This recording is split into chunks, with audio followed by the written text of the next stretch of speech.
Breaking చూస్తున్నాం. జగిత్యాల జిల్లాలో హస్తం నేతలు ఆందోళనకు దిగారు. తమ యూత్ కాంగ్రెస్ ఉపాధ్యక్షుడికి అన్యాయం చేశారంటూ జీవన్ రెడ్డి అనుచరవర్గం మున్సిపల్ కార్యాలయం ముందు బైఠాయించారు.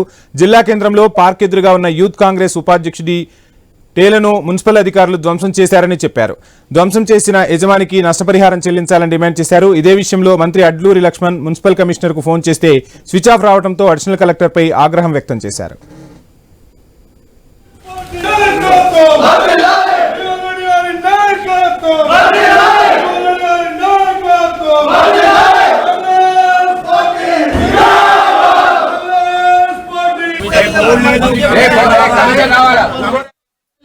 పైకెళ్ళి నాయకులు ఫోన్ చేసిరు, మాకు ప్రెషర్ ఉందని చెప్పి ఒక్కరి టేలనే, అది జీవన్ సాబ్ మనిషి టేలానే కూలగొట్టి ప్రాపర్టీ డ్యామేజ్ చేయడం అనేది మున్సిపల్ అధికారులకు లేదు.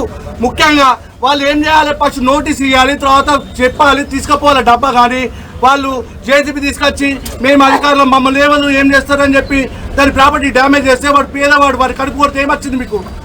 నాయకులు ఉంటారు, పోతారు. ప్రజల శ్రేయస్సు కోరుకోవడమే అధికారుల లక్ష్యం. మీరు మున్సిపాల్లో ఎన్నో అక్రమాలు జరుగుతారు, వాటి మీద చర్యలు తీసుకొని, ఎన్నో అక్రమ కట్టడాలు కడుతున్నారు, వాటి మీద చర్యలు తీసుకొని. చేత కాదు, పేదోడు మంచాల కృష్ణ పెట్రోల్ బంక్ ఉంది, దానికి జనరేటర్ పెట్టిరు నడి రోడ్డు మీద, దాన్ని ముట్టే ధైర్యం లేదు మీకు? కొండరాయేసినటువంటి మా యువజన కాంగ్రెస్ పట్టణ ఉపాధ్యక్షుడు సరే పాపం ఆయన కష్టకాలంలో భార్య సంబంధించిన బంగారం బ్యాంకులో పెట్టుకొని గత 6 నెలల నుంచి టిఫిన్ సెంటర్ నడుపుకుంటుంటే వర్షానికి పాపం ఊరుస్తుందనే కారణంతో కొత్త డబ్బా వేసుకున్నాడు పెట్టుకున్నాడు. అసలు ఇంకా షాపే ఓపెన్ చేయలే, పాపం కొత్తది ఇంకెటువంటి చేయలే. దాన్ని కక్షపూరితంగా కమిషనర్ గారికి నేను రాత్రి ఫోన్ మాట్లాడితే నాకు కూడా కంప్లైంట్ వచ్చిందంటున్నారు. నేను దయచేసి కమిషనర్ గారిని నేను ఈ సందర్భంగా అడుగుతున్నా, మీకు ఫోన్ చేసిన పెద్ద మనిషి పోయారు ఎవరు? ఆ వైట్ కాలర్కి మీరు ఎందుకు భయపడుతున్నారు?